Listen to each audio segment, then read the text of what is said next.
Olá, meus irmãos. Nós vamos agora aqui para a nossa quinta aula e nós vamos falar um pouquinho, querido, sobre algo que se tem muita dúvida, né, e eu acho importante a gente compreender melhor, que é sobre a questão da masturbação, tá? Nós vamos estar falando um pouquinho sobre isso e eu acho importante porque eu já vi muitos pastores falar em relação a um texto e, e muita gente, querido, muitas vezes eles interpretam de forma errada esse texto. Então eu quero falar um pouquinho sobre ele para a gente chegar nesse assunto da masturbação e poder trabalhar ele de uma melhor forma, tá? Esse texto está no livro de Gênesis, capítulo 38, versículo 6, né? Na verdade, eu vou falar um pouquinho sobre essa questão, para entrar na questão da masturbação.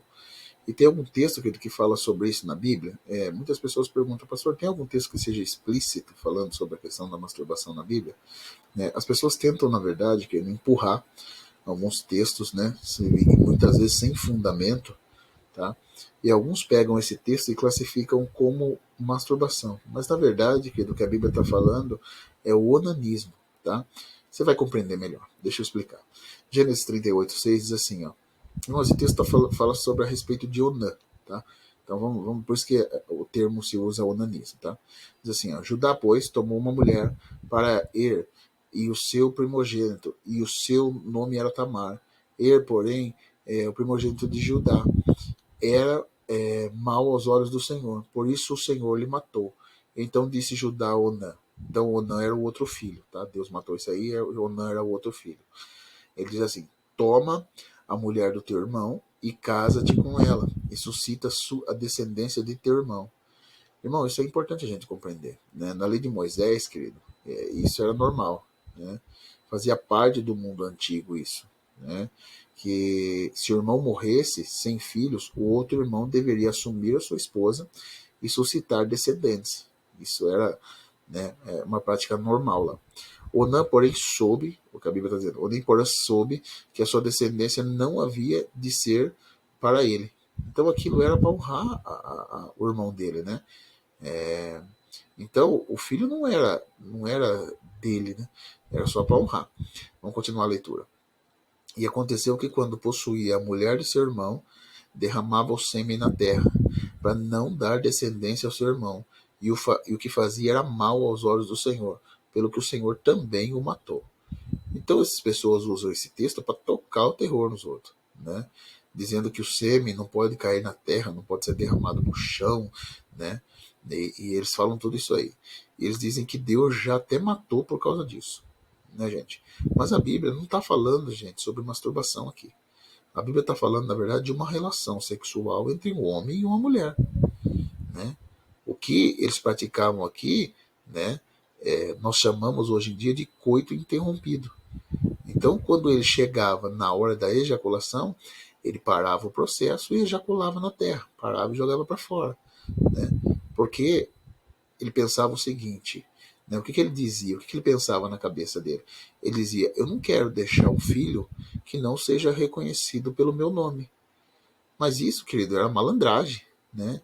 Ele queria desfrutar do ato sexual, ele queria ter relação, mas ele não queria assumir a responsabilidade. Então esse texto, irmão, não está falando de masturbação, querido. Quando vamos discutir masturbação, a gente precisa entender algumas coisas, tá? Primeiro, nós vamos entender a lógica, tá? Porque não existe nenhum texto específico que fale sobre isso na Bíblia. Mas vamos entender a lógica primeiro, tá? Deus criou o sexo, querido, para quê? Primeira coisa, para ser desfrutado entre o casal. Deus criou o homem e a mulher, né? Para que um pudesse dar prazer ao outro. Os dois deveriam desfrutar disso. Sexo não foi criado para ser desfrutado sozinho. Não existe uma modalidade na Bíblia, né, do alto sexo. Né? Não existe isso na Bíblia. Não existe o alto sexo. Tá? Se a pessoa está praticando isso, ela está pecando. Porque ela está quebrando o princípio de Deus.